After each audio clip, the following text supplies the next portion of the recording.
Muy buenas tardes. Iniciamos un programa más de Epicentro Sonora, transmitiendo desde las instalaciones de C1 Tu Universidad, en la ciudad de Hermosillo, y nuevamente atendiendo la solicitud de derecho de réplica del Instituto Nacional de Antropología e Historia del Centro Regional Sonora. Estamos retomando el tema de el INA en la gestión de riesgos y la protección civil.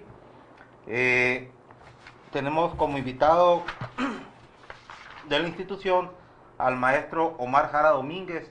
Él es funcionario de la sección de monumentos históricos del Centro INA Sonora, maestro de diseño urbano, arquitectónico y medio ambiente por la Universidad Autónoma de Sinaloa. También me acompaña, como en el programa, hace dos programas del martes, último martes de enero que lo celebramos, el maestro Juan Luis Loredo López, maestro en arquitectura con especialidad en monumentos históricos por la UNAM y profesor del Departamento de Arquitectura y Diseño de la Universidad de Sonora. Bienvenido. Gracias. Juan Luis. Y al maestro José Eufemio Carrillo Atondo, maestro en Arquitectura y Desarrollo Urbano y en Desarrollo Urbano, exdirector de Planeación Urbana del INPLAN y profesor de la carrera de Arquitectura del TEC de Monterrey. Bienvenido maestro Jara. Gracias. El tema, como lo platicábamos en un inicio, hace dos martes, es el tema del INA en el papel de rector en la parte de la gestión del riesgo y la protección civil. Hace dos martes que no está hoy con nosotros para poder tener más espacio contigo también, darle más espacio de la voz al INA.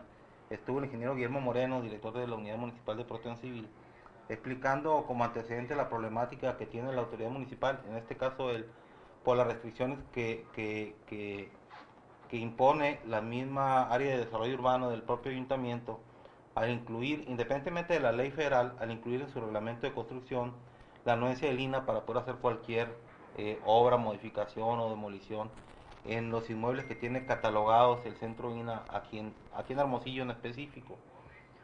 Pero hace dos programas, el último martes de enero, comentábamos como parte del preámbulo de entonces que lo realizamos a raíz de un artículo que publicó el maestro César Flores de la ciudad de Cancún, ¿no? Integrante del Colegio Mexicano de Protección Civil, donde él lo citaba como si el INA no sabía que conocía la protección civil. Entonces, por lo mismo que ha sucedido en la Ciudad de México a raíz de los sismos del pasado mes de septiembre, donde algunos edificios habitacionales y algunos edificios históricos de carácter religioso, muchos de ellos, fueron afectados y no hay posibilidad de que tengan intervención, poniendo en riesgo la integridad del entorno y de los habitantes que ocupan el entorno inmediato, considerando que los ocupantes de los inmuebles fueron desalojados por la propia autoridad como medida de seguridad.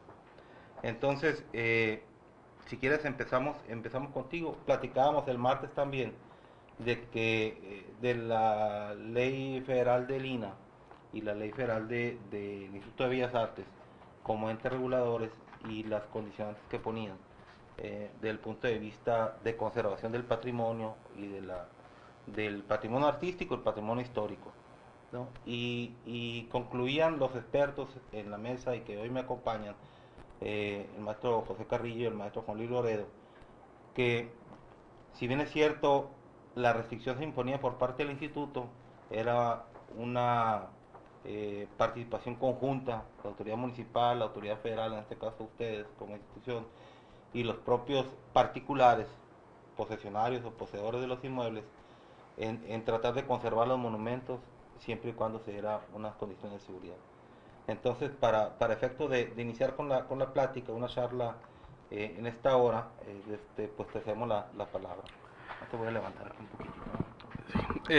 Miren, pues, primero, pues muchas gracias por la invitación y por la atención al derecho de réplica que solicitó el Instituto Nacional de Antropología e Historia aquí con el Centro INA Sonora, ¿no? En principio, creo que sí me gustaría empezar con el aspecto de que el derecho de réplica está más enfocado a las competencias del instituto. Creo que, bueno, en mi opinión, en relación a que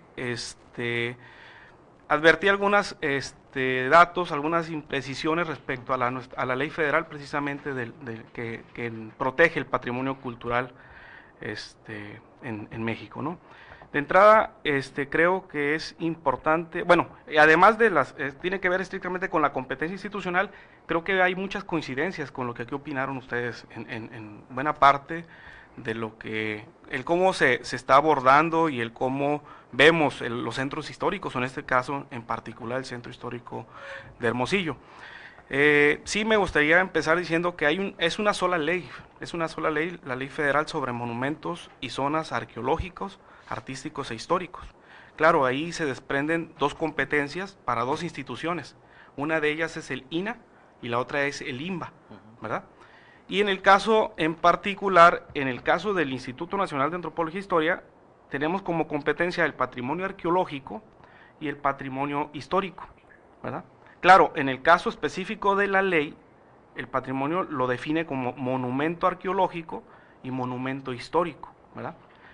En el caso, vaya, que nos va a ocupar en la mesa, el monumento histórico tiene como definición aquellas edificaciones que fueron construidas entre el siglo XVI y el siglo XIX con distintas variantes tipológicas, ¿no? Entre ellas tiene que ver con los templos, tiene que ver y toda su estructura administrativa, de enseñanza al culto, de administración religiosa. También tiene que ver con espacios públicos que fueron usados para la administración del civil y para, en este caso, las plazas. Y también tiene que ver con la arquitectura civil relevante, ¿no? Un término que si bien creo es muy amplio, pero que sí lo vamos o lo hemos tratado de ir enfocando a las particularidades de la arquitectura local, obviamente, ¿no? Cada población o cada localidad tiene sus particularidades, ¿no? Entonces, en sí, el tema, en el caso de la competencia de la institución, ahí está.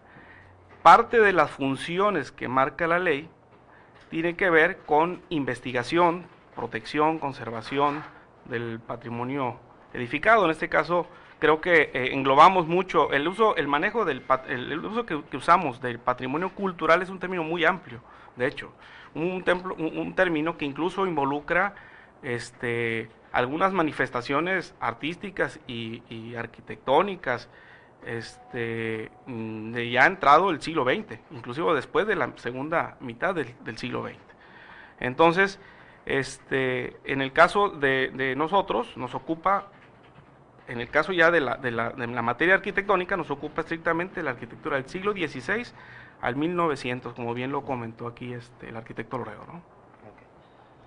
Parte del propósito de este programa, bueno, no parte del propósito, el propósito de este programa es enfocar siempre los temas desde la perspectiva de la gestión del riesgo de la protección civil, que era el propósito del programa antepasado.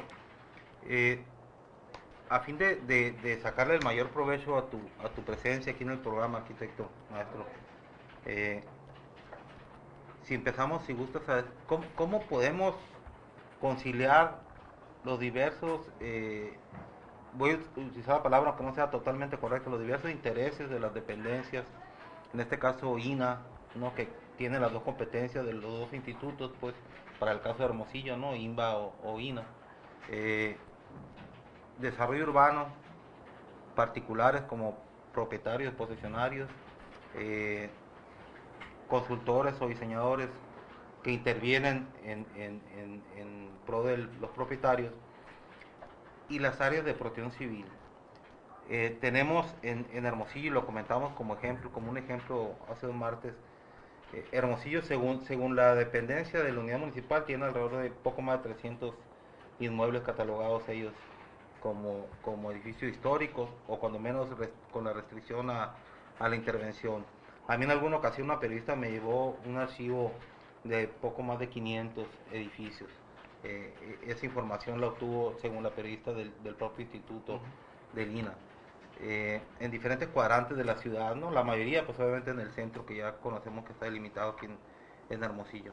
pero cómo conciliar ese interés. Y pues si gustan, esto ya es una charla, pues ya intervenimos como lo crean, ¿no? Para ir sacándole mayor provecho. Sí, lo que comentamos en la transmisión de hace 2 semanas, o sea, cómo hacer compatible la necesidad que toda ciudad tiene de conservar sus monumentos históricos, que es la misión precisamente del INAH, con el tema de la protección civil, y yo creo que ese fue el punto central. Y expresábamos ahí la necesidad de que el INAH tuviera aún más interacción, tanto con la autoridad municipal como con los particulares, porque finalmente pues es una restricción que ustedes tienen de estar regulando edificios que están en propiedad de particulares, ¿no? Y que finalmente una de las propuestas era pues abrir más canales de comunicación para que realmente el instituto pudiera ser asesor y promotor con estos particulares y cómo poder crear esa cultura de la conservación sin sacrificar la protección de las vidas humanas, ¿no? Claro. Miren, yo sí aquí una precisión. No tenemos las dos funciones de los institutos. El instituto se apega estrictamente a la competencia del monumento histórico. De hecho, yo recuerdo mucho aquella demolición que hicieron en la contraesquina del Centro de las Artes, que incluso estuvimos mucho en la discusión en torno al instituto. Y lo recuerdo porque fue, yo creo, la única vez, creo yo, en la cual estuvimos sentados, reunidos, INBA, INAH, SIDUE, si mal no recuerdo, y INCA, que creo que en aquel entonces estaba así, era INCA, no era INCATUR, ¿no? Sí, que ya volvió, nuevamente. Okay. Entonces, y si, bueno, ahí sí, yo creo que fue la única reunión en la que coincidimos, ¿verdad?, en la materia del patrimonio cultural de Hermosillo, y buscar opciones y buscar otras formas de cómo proteger este tipo de patrimonio, porque incluso el propio instituto buscó las vías de proteger la edificación del siglo XX, ¿sí? Claro, antes de ello sí nos acercamos a los propietarios, y yo quiero que aquí el propietario tiene una posibilidad ante el instituto. El instituto, además de regular las obras, tiene la posibilidad de emitir una consulta, que la voy a sintetizar en una consulta de calidad monumental. Es decir, cualquiera de nosotros aquí queremos saber si el edificio que está en una ubicación determinada en el centro histórico está regulado por la Ley Federal de Monumentos. Presenta una solicitud, no tiene que ser el propietario, no tiene que ser inclusive en una relación directa con la propiedad, puede ser un estudiante, puede ser un investigador interesado en el inmueble, presenta la solicitud y el instituto le responde, ¿está regulado por la ley o no está regulado por la ley? ¿Tiene competencia o no tenemos competencia? Y es que aquí hay una situación también bien importante en materia de competencia. El INAH tiene competencia en el monumento histórico y en su colindancia también. ¿Y en la zona delimitada? En la zona histórica, no. ¿Cómo lo están manejando? En la zona histórica... perdón, ahí, aunque el reglamento de construcción municipal, obviamente que no es una norma que sale de ustedes, pero el reglamento sí hay un artículo donde dice que todo lo que esté regulado en el centro histórico, entre comillas, de la ciudad, que comprende desde las Rosales hasta Luis Encinas, no reelección, o la que sigue, la no reelección, y la Jesús García, no incluyendo el parque Madero, siempre que se va a hacer una intervención ahí del tipo que sea en alguna edificación, deberán de tener la anuencia del INAH. Está sujeto a la consulta del INAH, ¿no?, para poder autorizar. No, inclusive ya fue modificado este tema del visto bueno en el caso del reglamento. Eso era del reglamento anterior. Ahorita ya hablamos de que el INAH emite una autorización, ¿sí? Ya está bien determinado, porque la ley así lo manejan, ¿no? De hecho.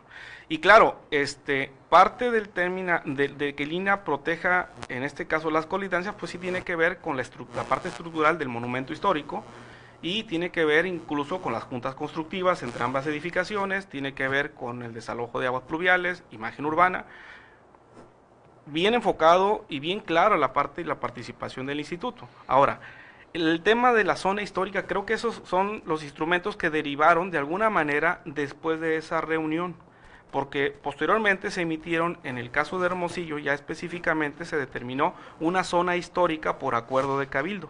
Eso sí está publicado en el boletín oficial, ¿verdad?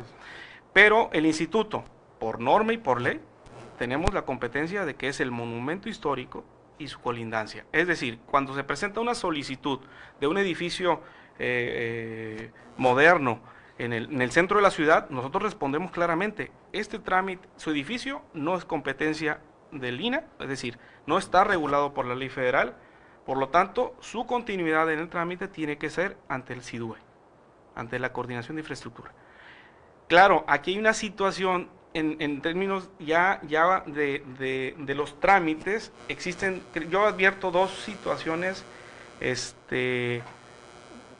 no le quisiera llamar de descoordinación, pero que meten en una serie de conflicto al propietario. El primero de ellos, en nuestros requisitos se les solicita al propietario la constancia de uso del suelo, porque inclusive eso es un tema que creo que se comentó la semana, el programa anterior. Nosotros no regulamos uso del suelo. No.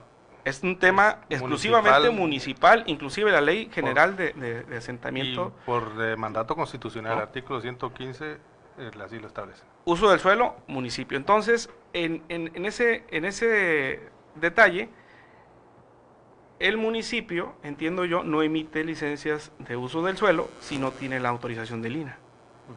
Y nosotros nos vemos limitados si no nos traen la licencia de uso del suelo. Hay una serie ahí de conflicto en temas del trámite, de los requisitos, que bien valdría la pena pues sentarnos a ver cómo, bueno, hasta el momento CIDUE lo ha podido extrabar a través de la emisión de una constancia de uso del suelo condicionada. ¿No? Pero en realidad esa figura ya sabemos que no existe pues jurídicamente, ¿no? O sea, en realidad tienes autorización o no tienes autorización, pero el condicionamiento no te da ninguna certeza como particular. Pero aquí abordaríamos otro tema, entonces, que aparte de la regulación que establece el INAH, y si nos vamos en la jerarquía jurídica que nos rige a nosotros los mexicanos, tenemos un derecho constitucional que es el derecho a la salud y a la vida. Entonces, si nosotros enfocamos el tema a la protección civil o a la gestión del riesgo, ¿cómo podemos afrontar toda esta serie de normas a nivel federal y a nivel municipal para poder garantizar eso? En el entendido de que, también lo platicamos en el programa anterior, de que el particular, a ver tantas restricciones, ¿no?, decide mejor dejar morir el inmueble, ¿no?, que se caiga solo, con el intemperismo, con el vandalismo, lo que sea, con poquita ayuda, y con poquita ayuda, a veces también los fines de semana, y después tenemos ahí que el patrimonio de todas maneras se pierde, ¿no? Y comentábamos también que a veces es mejor poder conciliar, por eso hablamos de que la conclusión fue, pues hay que ponerse de acuerdo INAH, desarrollo urbano, particulares, para poder conciliar cierto tipo de intervenciones que, si bien es cierto, conserve algunos elementos históricos, permitan la adecuada operación en condiciones seguras de un inmueble, ¿no? ¿Qué tanto pudiéramos lograr a fin de...? Porque precisamente ese es el cuestionamiento, y no nada más con el INAH, sino también con desarrollo urbano, porque se vuelve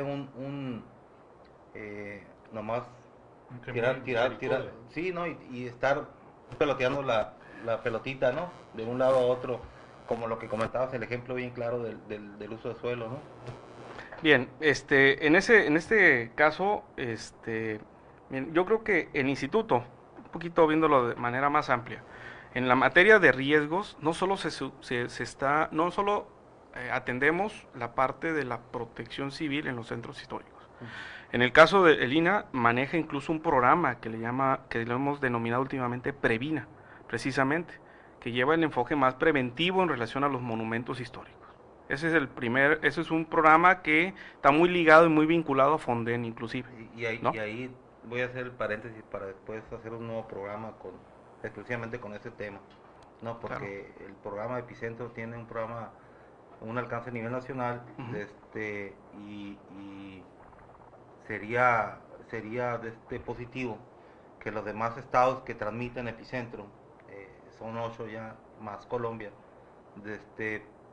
puedan hacer la réplica también con sus homólogos en cada entidad, ¿no? Claro. Y la otra parte es que tiene que ver con la mitigación de riesgos, tiene que ver con un seguro patrimonial que tiene el instituto, ¿sí? El seguro patrimonial que tiene el instituto va enfocado principalmente a aquellas edificaciones que están bajo tutela del INAH, es decir, principalmente son los templos. ¿Sí? Principalmente son los templos históricos.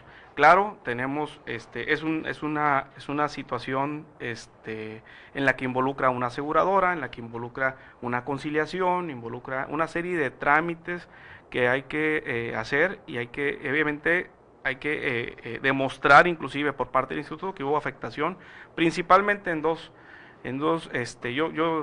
yo creo que son dos las principales afectaciones, los motivos de afectación, en el caso de Sonora, que tiene que ver con fenómeno natural, y por ahí el riesgo antropogénico, que le llama ahí mismo el programa, ¿no?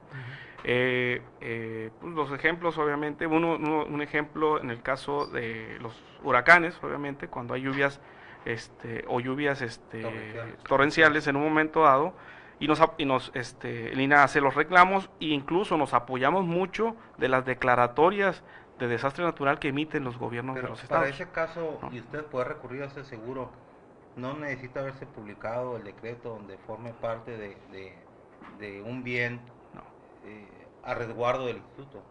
No requiere. No, de hecho, en este caso los seguros, lo que tratamos de hacer sí es estar muy atentos. A partir de que se declara la temporada de huracanes, estamos constantemente monitoreando, nos ayuda ahí el jefe de mantenimiento ahí del jefe de seguridad del centro, nos ayuda un poco en esa materia de estar monitoreando constantemente los reportes meteorológicos. La otra parte, ya más enfocado en lo local, yo caracterizaría la coordinación con Protección Civil. Sí ha estado presente, de hecho, en los últimos, al menos que a mí me ha tocado estar acá en el centro de INAH, los últimos 11 años, sí hemos estado de manera coordinada con Protección Civil. De hecho, dentro de las etapas de coordinación hemos buscado cómo precisamente advertir o prevenir antes de que esté la situación en riesgo, porque en el caso del patrimonio cultural es muy gradual el deterioro. Es decir, y tanto eso se lo hemos expresado nosotros a Protección Civil, como ellos nos han explicado este tema sobre el cual hemos atendido el riesgo inminente que ellos entiendo está en su reglamento, ¿no? Es decir, también hay una suerte de dificultades al momento de que queremos instrumentar en un momento dado el retiro de este deterioro que pueda significar riesgo civil. Es decir, nosotros como instituto pues no tenemos esa competencia de decir qué elemento, qué deterioro, en qué situaciones significan un riesgo civil. Eso yo creo que sí es materia estricta de Protección Civil, y ahí sí somos respetuosos. El asunto es que en un momento dado, en esta coordinación, fuimos entendiendo cuáles eran las dinámicas inclusive de Protección Civil. Pues advertimos que ellos cubren toda la ciudad y el municipio de Hermosillo, como para el instituto es abarcar todo el estado de Sonora, por ejemplo, ¿no? Entonces, de repente, sí hemos hecho recorridos con Protección Civil para identificar. En algún momento hicimos recorridos con Protección Civil. Pero esa coordinación, ¿cómo nosotros como sociedad, cómo podemos verla fructificada en acciones puntuales, específicas? Porque yo puedo recorrer el centro de la ciudad y si bien es cierto que algunas edificaciones que están ahorita protegidas con cinta amarilla para que la gente tenga cuidado cuando va caminando por ahí, pues me imagino que eso fue resultado de una coordinación entre la dependencia municipal y el INAH, pero al final de cuentas el riesgo ahí se mantiene. O sea, el riesgo no se elimina diciéndole a la gente que se cruce al otro lado de la acera, pues en ese sentido, cómo lograr que fructifique de manera positiva, porque en términos legales al particular le quitaron la responsabilidad. Él advirtió que no tiene capacidad económica para poder hacer ninguna intervención de acuerdo a las condicionantes que se le establecen. El particular lo que le usa es tener el baldío, para poder darle un cambio de uso de suelo o otra edificación más comercialmente más rentable. A la dependencia municipal le urge que ya se elimine ese riesgo, y a ustedes que se conserve el patrimonio. Entonces, ¿cómo llegar a un resultado tangible? Pues, ¿no? Y en muchos casos, como en el caso que bien planteabas ahí de la esquina de Rosales y Colosio, para convertirlos en estacionamientos, ¿no? Es una de las tristezas más grandes, ¿no? No, y te puedo asegurar que, por ejemplo, el que comento yo que está contra esquina de la clínica noroeste, pues al final va a terminar en un estacionamiento porque ahí están dejando que se caiga solo, ¿no? Y enfrente, ahí cerca había una casa que hace tiempo se le estaba cayendo unos balcones, y entonces la solución a ese dilema se planteó con la demolición inmediata una noche con un trascabo, y el día siguiente no había peligro ni nada. Ni edificio. Entonces, ¿cómo? O sea, al final de cuentas, nuestro dilema hace 2 programas es, al final el patrimonio se está perdiendo, ¿no? Sí. De manera directa o indirecta el patrimonio se está perdiendo, ¿no? Sí. Y ustedes como ente regulador, en la conservación del mismo, pues a veces, voy a usar la expresión, se pegan contra la pared diciendo, oye, pues, como que ya no tenemos más competencia para poder haber hecho algo, ¿no? Y vemos un Hermosillo que cada vez va perdiendo más identidad, ya como arquitecto lo podemos comentar, porque es lo que estamos dejando que pase, pues.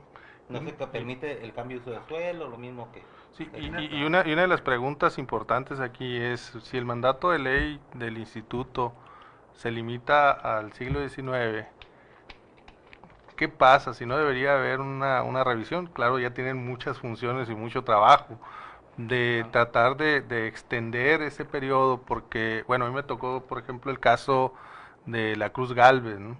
Sí. Que Cruz Galvez pues estuvo a punto de ser cambiado y fue una situación. Ahí fue que se consultó al INBA, ¿no? Porque estaba dentro de su competencia, pero no debería ser un edificio que atrajera el INA. La ley no lo maneja. Finalmente lo atrajo, ¿no? Pero al final lo depositó en el Consejo Nacional de Monumentos. Así es. Sí, fue un viacrucis también muy largo, porque escondía muchas cosas, pero bueno, al final se dejó el edificio, los niños siguen ahí metidos, ¿verdad? En condiciones quién sabe cómo, porque las que estaban antes eran deplorables, quién sabe cómo están ahorita.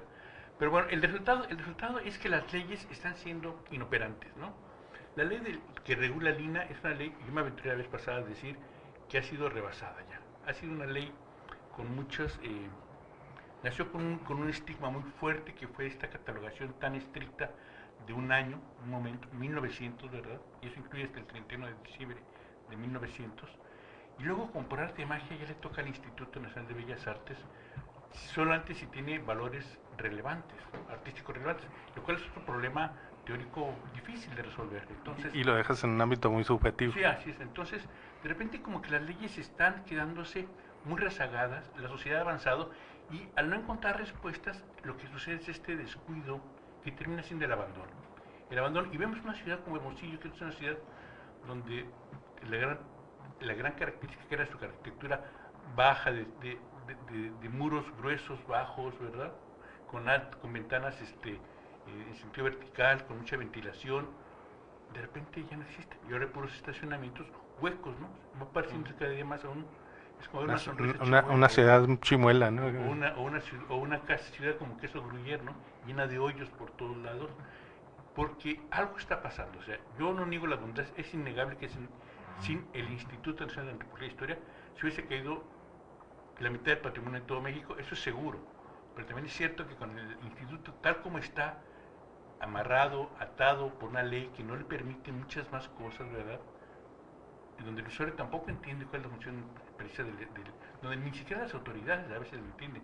Si tú le cuentas a un presidente municipal, no sé, puede decir un ejemplo, que no es en cualquiera de los pueblos de aquí del estado de Sonora, ¿no? Del río, de San Miguel o lo que sea, pues a lo mejor sabe del INA, pero no sabe bien a qué se refiere y no sabe bien cómo entrarle. Digamos, o sea, están siendo competencias muy aisladas que terminan por abandonarse el objeto, ¿no? Yo creo que ese era el resultado final de la plática anterior. Necesitamos hacer una chamba todos parejos, no es del instituto, eso es claro, no es del ayuntamiento tampoco, nos corresponde a todos, pero como que estamos en un diálogo donde hay un teléfono descompuesto y nadie tiene comunicación con los otros entes. Sí, incluso no sé si pudieras tú ayudarme con este comentario, José, para pasar la voz al arquitecto. Los casos de éxito que poníamos nosotros en la mesa hace 2 programas, ¿por qué en esas ciudades sí se pudo? ¿No? y aquí seguimos con el mismo problema. Te estoy hablando ya de 88, 90, 27 años, que cuando menos de mi parte se ha estado retomando este tema, ¿no? ¿Qué pasa con el centro de Hermosillo? Considerando que también lo que dice el arquitecto a las nuevas generaciones no les importa nuestro pasado, ¿no? Si no estudian arquitectura o artes, en realidad no le ponen atención al centro y quisieran ellos más espacio para estacionarse, para caminar menos, ¿no? Entonces, ¿qué podemos hacer? Bueno, sí, comentábamos la necesidad de que el INAH reforzara su labor de asesor y de difusión, porque también vemos en el particular un gran desconocimiento del valor histórico, arquitectónico inclusive, ¿no? Y a veces la gente demuele sin tener un conocimiento, cuando en lugar de ver al INAH como un obstáculo, debería verse como un facilitador, como un asesor, como un promotor, y yo creo que eso es lo que ha funcionado en otras ciudades en donde el municipio, el instituto y los particulares han hecho sinergias, inclusive pues también con inversiones privadas. Mencionamos, bueno, lo que pudo haber hecho Carlos Slim por el centro de la Ciudad de México, el caso de Aguascalientes, Querétaro, que de alguna manera ha habido esa sinergia, ¿no? Y bueno, el dilema es decir, bueno, ¿qué rescatamos aquí en Hermosillo? Y hay mucho que rescatar. El despreciar la arquitectura de adobe, pues no es sano para nuestra ciudad. Y lo que también comentábamos es, y por eso decíamos, hasta dónde la función del INAH, ¿no? Tenemos una arquitectura industrial de ladrillo, tenemos una arquitectura art deco, tenemos una arquitectura californiana que también se está perdiendo y que es del siglo XX. Centenario ya va para abajo. Sí. Convertido en estacionamiento y bufete. Demoliciones o transformaciones tan drásticas que se pierde la esencia del proyecto inicial, ¿no? Que fue la Centenario, por ejemplo. Claro. Miren, yo creo que parte de las coincidencias que yo puedo mencionar con la mesa anterior es que sí tiene que ver con la corresponsabilidad del propietario. Creo que ahí las instituciones no hemos sido bastante estrictas en la materia de que el propietario, desde el momento en el cual el propietario empieza a abandonar el inmueble y no le permite que tenga un nuevo uso, empieza su deterioro del edificio. La falta de mantenimiento y la falta de cultura en el mantenimiento lo vemos no solo en el centro histórico, lo vemos en toda la ciudad. La falta de mantenimiento en torno a los edificios. Ese comentario que hiciste, quisiera subrayarlo, en el nuevo uso del inmueble. La gente se sale de ahí porque ya no puede vivir ahí como vivienda, pues, ¿no? Y busca darle otro uso. Sin embargo, regreso al punto que ya comentaste tú mismo sobre, quiero cambiar el uso del inmueble y si dudo lo vamos a dar, ve con el INAH y el INAH no es mi competencia, ve con Sidú. No. ¿Cómo lograr eso? En el caso, los casos de éxito, en el ¿no? caso del documento del uso del suelo, no nos quedamos en esa parte nada más de decir, no nos ponemos de acuerdo, no. Simplemente respetamos que el municipio es competencia y si el municipio les autoriza, el INAH ni opina respecto al uso del suelo, ¿no? Así, simplemente, salvo el uso del suelo que se le quiera destinar al inmueble, le signifique una afectación. Es decir, a veces uso mucho el ejemplo, pues un edificio, un monumento histórico difícilmente va a ser una agencia de carros. ¿No? Sí quisiera que recordar ese comentario del punto de vista general, a nivel país, ¿no? Para que sirviera el ejemplo a todos los que nos escuchan, pues, ¿no? Claro. Sobre el cambio, pues.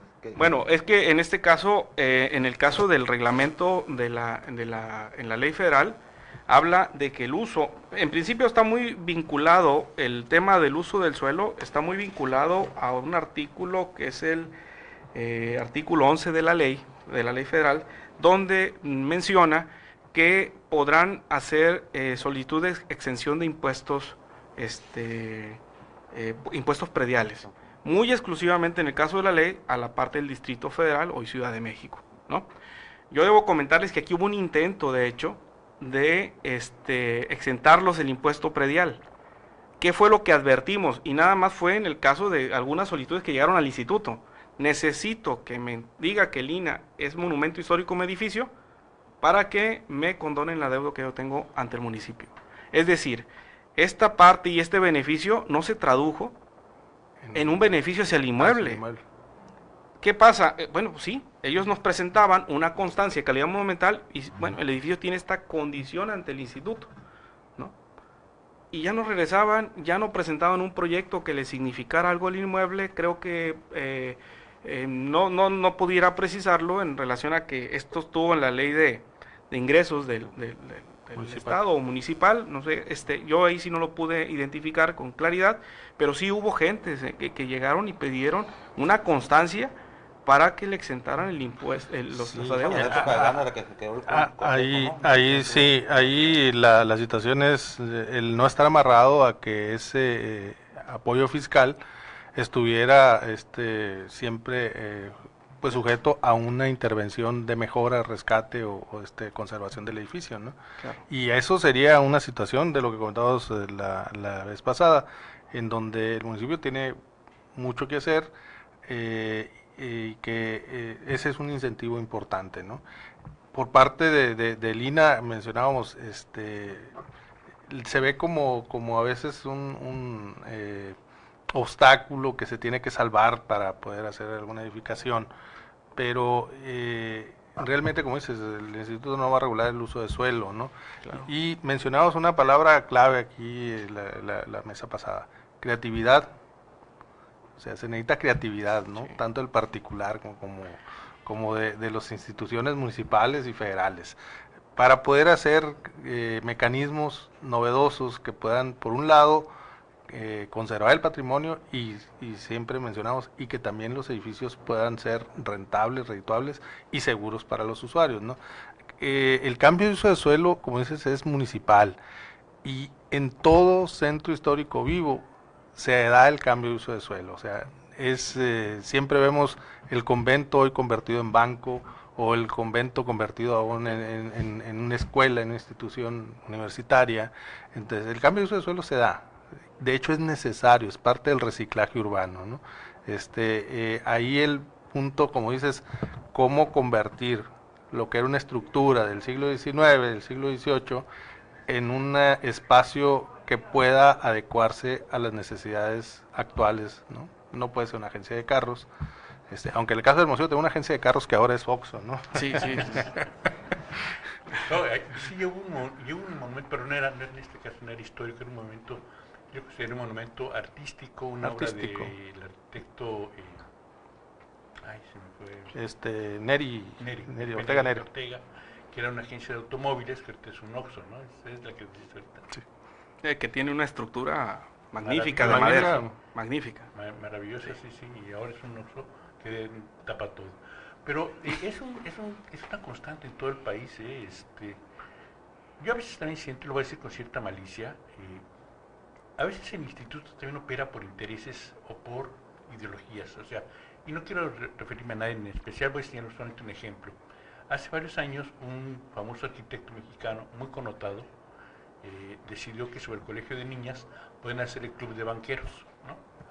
Y entonces este colegio, que se hace convento, este colegio con una pinta casi como de convento, tiene muchos de estos patrones tipológicos, ¿no? Ventanas altas para no dar a la calle, las celdas para las niñas, o sea, una maravilla de edificio en el centro de la Ciudad de México, y se convierte en el club de los hombres más ricos de nuestro país, ¿no?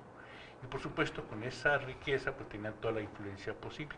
Entonces hicieron unas cosas, Teodoro hizo unas cosas ahí, perdón, no es cierto, Teodoro, en Legorreta, Ricardo, hizo unas cosas ahí, empezó buscando un edificio del siglo XVII, no lo encontró, se quiso ir al XVI, total, destruyó todo y luego lo volvió a hacer, muy en su estilo, bien hecho, pero con una afectación terrible al patrimonio. Entonces yo siento que a veces el instituto también trabaja por operaciones particulares. Regreso aquí a Hermosillo. En el caso de la Cruz Gálvez, ciertamente el instituto no era su jurisdicción, el edificio del siglo XX, sin embargo atrae el caso por intereses lógicos y por intereses genuinos, vamos, y se va tras la declaratoria de monumento histórico por la historicidad del propio inmueble, ¿no? Y lo logra. Logran la suspensión de obras, logran la suspensión de trabajo. No se ha iniciado nada todavía, pero bueno, logran parar todo, ¿verdad? Y de ahí se enfrasca. Entonces, yo siento que ese instituto, si quiere, sí puede hacer cosas. Para bien o para mal, puede hacer cosas si están en su interés. Pero si está en la medianía de todo, O sea, a lo mejor dejamos que transcurra con la ley y ahí sí ya se vuelve un proceso torpe o tortuoso, no torpe, tortuoso, se vuelve difícil, se vuelve áspero, la gente no lo entiende, la gente le rehuye y entonces otra vez llegamos a la conclusión que se caiga, ¿verdad? Porque lo que nos interesa es recuperar el valor del predio para poderlo utilizar. Cuando en una ciudad el valor del predio vale más que los edificios, algo está pasando equivocado, ¿verdad? Sobre todo si es un edificio histórico. Sí, sí, sí, sí. Vamos a mandar un saludo del arquitecto Carlos Tostado, lo está viendo, a Octavio Albores y Gonzalo de la Peña hasta Playa del Carmen, a Juan Serrano, a Yamilé Cancino. Pues, ¿cómo ves, arquitecto? Bueno, es que yo creo que una parte también importante, como lo comenta el arquitecto Loredo, es que estos edificios no reciben financiamiento de instancias privadas del banco. Ahora, la idea es que el INA debería financiarlos y no es necesariamente cierto. Pues, o sea, Sí, todo el mundo cierto. está esperando que el INA Sí. lo financie. De hecho, No creo debes- que aquí en la mesa anterior lo comentaron. Es decir, lo que ha aplicado es el recurso público al espacio público, precisamente. Sí, Así se ha visto. De hecho, yo cada vez que se toca el tema, digo, es que debe ser a partir de un programa específico, con reglas muy claras, de quiénes van a ser estos beneficiados en torno a un beneficio que venga de un recurso público hacia el patrimonio cultural. Porque entonces estaríamos abriendo la puerta a la posibilidad de que cualquier inmueble pudiera recibir un apoyo, un incentivo en torno al mantenimiento de sus inmuebles. Pero también regresaríamos... Pero el problema es que al no alcanzar, entonces se puede volver discrecional, pues por eso yo en lo particular siempre he sido, y cuando me tocó estar en Implan, impulsar eso, o sea, vamos a invertir el dinero público, sobre todo el municipal, en el espacio público y promover que el particular, inclusive las instituciones, como el caso de Radio Sonora, el Colegio de Sonora, pues hagan lo propio, ¿no? O sea, entonces ahí es sumar esfuerzos, ¿no? Claro. Pero esperar que el INA o el municipio intervenga directamente en el municipio, no va a haber dinero que Y de alcance. entrada ya tendríamos un conflicto nosotros de decir, somos los que autorizamos y somos los que generamos el recurso, pues como que iba a haber un Sí, conflicto exacto. de interés, ¿no? Sí, pero creo que es parte del descubrimiento que mucha gente dice, bueno, es que el INA, Sí. pero no suelta El dinero. INA o sea, me sí. está deteniendo, pero tampoco Pero me da, tampoco ¿no? me da dinero Sí. para arreglarlo, o no lo arregle el INE. Así es. Sí, es muy general esa percepción. Y yo creo que ha fallado, ahí sí ha fallado el instituto en dar a difundir qué imagen necesita tener la gente, la población general, de las funciones que él tiene. No es financiar, por supuesto, es asesorar, investigar, conservar, ¿no? Difundir. Estamos transmitiendo hoy 13 de febrero desde las instalaciones de C1 Tu Universidad la segunda mesa de análisis sobre el tema el INA en la gestión de riesgos y la protección civil. Están conmigo el día de hoy el maestro Omar Jara Domínguez, funcionario de la sección de monumentos históricos del Centro INA Sonora, maestro en diseño urbano, arquitectónico y medio ambiente por la Universidad Autónoma de Sinaloa, el maestro Juan Luis Loredo López, maestro en arquitectura con especialidad en monumentos históricos por la UNAM y profesor del Departamento de Arquitectura y Diseño de la Universidad de Sonora, y el maestro José Carrillo Atondo, maestro en arquitectura y en desarrollo urbano, el director de planación urbana del Implan y profesor de la carrera de arquitectura del TEC de Monterrey. Le mandamos saludos a Vero Rosales, a Alejandro Romero del Estado de México, a Castrejón Tania, que también están viendo este programa. Ya nos quedan prácticamente 15 minutos, se nos va muy rápido el tiempo. El arquitecto Loredo llegó preocupado del primer programa, Sí. que iba a decir en toda una hora, dice, y cuando menos pensamos ya estaba acabando el tiempo. No sé para hablar. Dejamos estos 15 minutos, digo, para los tres, para ir afinando como lo afinamos en el programa pasado relacionado al mismo tema.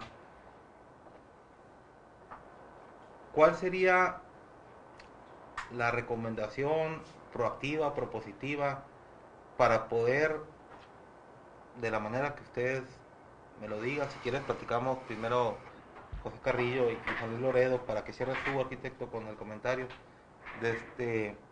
la manera de poder tener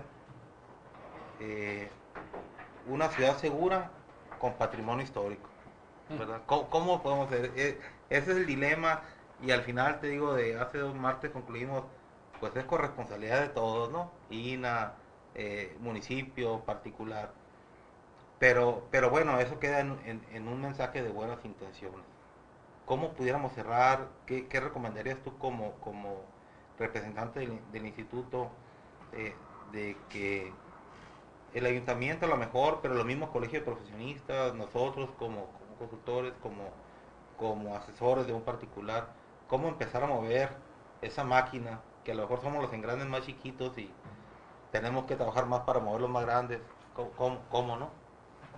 Sí, y volvemos al punto, o sea, una ciudad que no conserva su pasado, su patrimonio, pues tiene un futuro incierto. Entonces, la necesidad de conservar, de dejar ese testimonio, dejar esa continuidad histórica es evidente.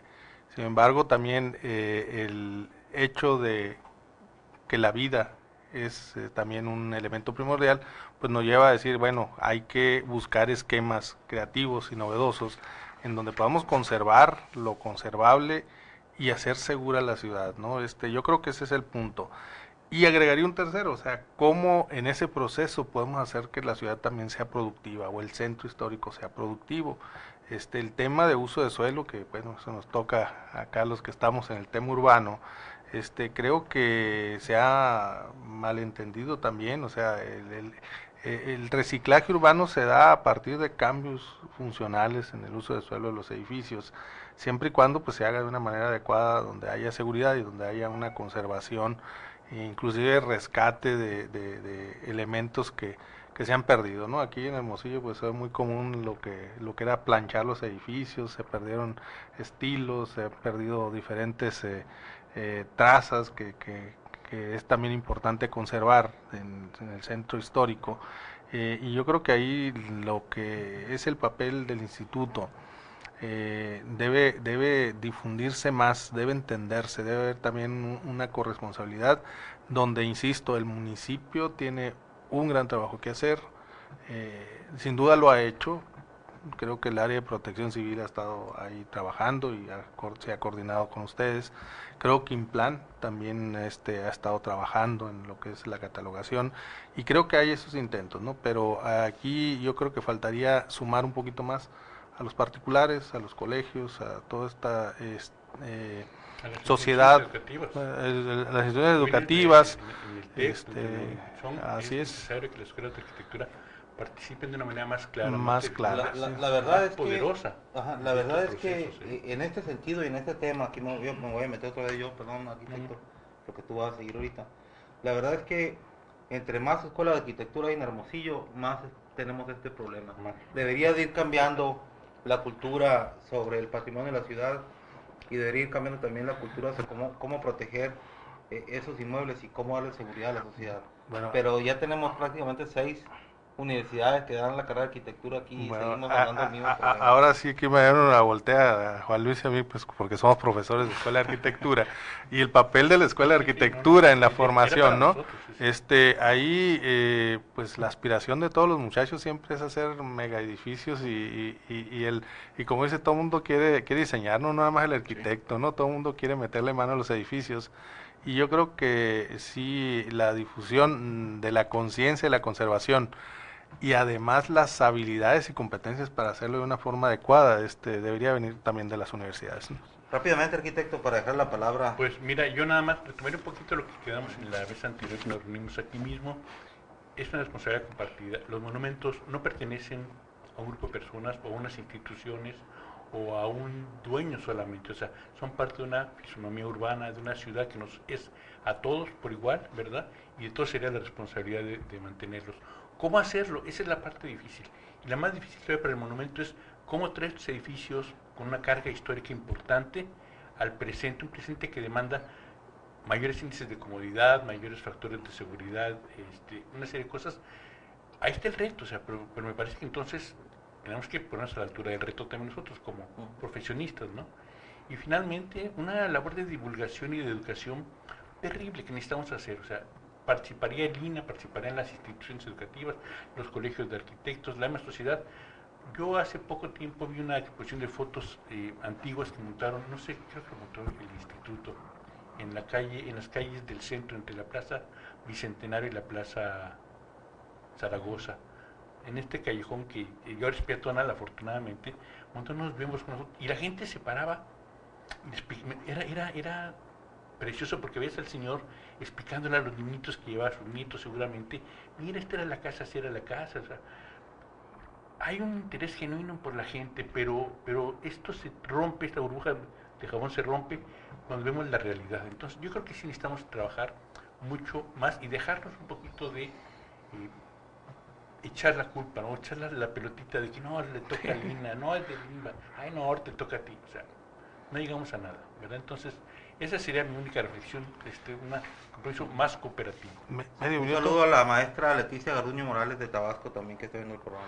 Medio minuto. La ciudad también debe convertirse en una gran educadora, Sí, claro. porque es tan sencillo como, por ejemplo, poner una placa. Voy a poner un ejemplo así nada más. En la Bicentenario. Es decir, aquí estuvo la cervecería Sonora. Hofer, sí, las ¿Sí? maestras sonoras. Entonces, nos hace falta también educar desde la ciudad, ¿no? Para poder recrear ese patrimonio y dejar testimonios, ¿no? Arquitecto maestro Omar Jara Domínguez, si gustas cerrar ahí con tu intervención. Gracias.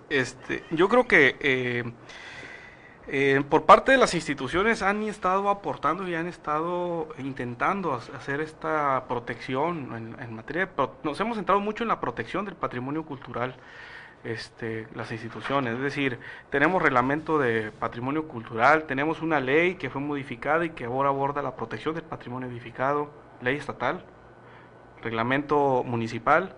La planeación urbana incluye está el patrimonio cultural dentro de la planeación urbana y en dos instrumentos, que es el plan de desarrollo urbano y en el plan de mejoramiento y conservación del centro urbano también. Es decir, tenemos declaratorias individuales inclusive desde el estado, desde el municipio, en ciertos edificios específicos, como lo es la Capilla del Carmen, lo es incluso el Cerro de la Campana, tiene su declaratoria específica. Creo que en parte le viene a bien un poco la discusión en torno a este tema. Yo un poquito volteo a ver también a la parte de la educación del arquitecto. Y es una pregunta que yo me he venido haciendo a partir de que me especialicé en esta materia. Es que a mí en particular nunca me dieron una materia que implicara la reutilización de la arquitectura. Y lo pregunto con otros arquitectos y me responden lo mismo. Es decir, creo que también ahí no tiene que ver estrictamente con el patrimonio cultural, es simplemente la reutilización. Inclusive, hoy en día en el plan de desarrollo urbano está metido el tema de la reutilización en el centro histórico de la... Eso creo que es importante que en un momento dado lo podamos llegar y aterrizar en un momento dado en facilitar. En el tema del centro histórico Hermosillo, yo me atrevería a decir que parte de su modificación viene incluso desde principios del siglo XX con la llegada del ferrocarril. Claro. Muchas edificaciones fueron transformadas como bodegas, como casas comerciales, la apertura de vialidades en un momento dado, por ahí en los años 40. Sí, hay una serie de proyectos que han significado la transformación del centro histórico, y creo que hoy en día tendríamos que entrar, creo que esta parte de la reutilización, sin que tenga que ser estrictamente el patrimonio cultural, creo que es algo muy es un acierto. En un momento dado es un acierto, porque muchas de las pláticas que nos hacen llegar ahí los propietarios o los comerciantes que a veces se acercan al instituto, es que pues lo ven más relacionado con la inseguridad, con la falta inclusive de iluminación, con una serie de situaciones que en un momento dado el centro histórico le pasa todos los días. De hecho, el centro histórico queda solo prácticamente en las tardes, noches, ¿no? Ya no hay habitantes. Creo que la rehabilitabilidad del centro le podría venir a bien, Claro. pero creo que sí es importante empezar a difundir a partir de todos los y hacer foros que nos permitan discutir, vaya, porque creo que en parte quien determina en una ciudad qué es lo que debemos de conservar, qué es lo que debemos de considerar patrimonio cultural, es la misma sociedad, es la misma población. Voy a mandar por último un saludo a Henry Peralta, Henry Adolfo Peralta, hasta Colombia, que nos está viendo también. Y él es experto en resiliencia, ingeniero civil, en resiliencia. Es uno de los líderes para Centro y Sudamérica de las Naciones Unidas en el tema de resiliencia en la gestión de riesgos. Y aquí me viene a la mente ahorita que vi que nos está viendo el programa, el parte de reciclaje urbano que tanto has comentado en tus pláticas, Pepe, que quizás se pueda convertir en la parte de la resiliencia urbana ahí, ¿no? Del centro de las ciudades, ¿no? Cómo rescatar y volver a... Sí, pues parte de la resiliencia es mantener vivo al centro, ¿no? No dejarlo morir. Y pues para eso necesitamos conservar el patrimonio, pero también reactivación económica, reactivación cultural, llevar vivienda al centro, que la gente regrese a vivir al centro. Muchos centros lo han logrado, han sido casos de éxito o relativo éxito. Entonces creo que hay mucho de dónde voltear a ver, y yo soy uno de los convencidos de que el centro de la ciudad de Hermosillo tiene un gran potencial y que muchas veces lo desdeñamos y lo damos como un centro que no tiene mucho, pero realmente yo creo que es el corazón histórico de la ciudad y que tiene mucho potencial. Y ya merece una mejor suerte, ¿no? Ya merece una mejor suerte. Ya es tiempo, ¿no?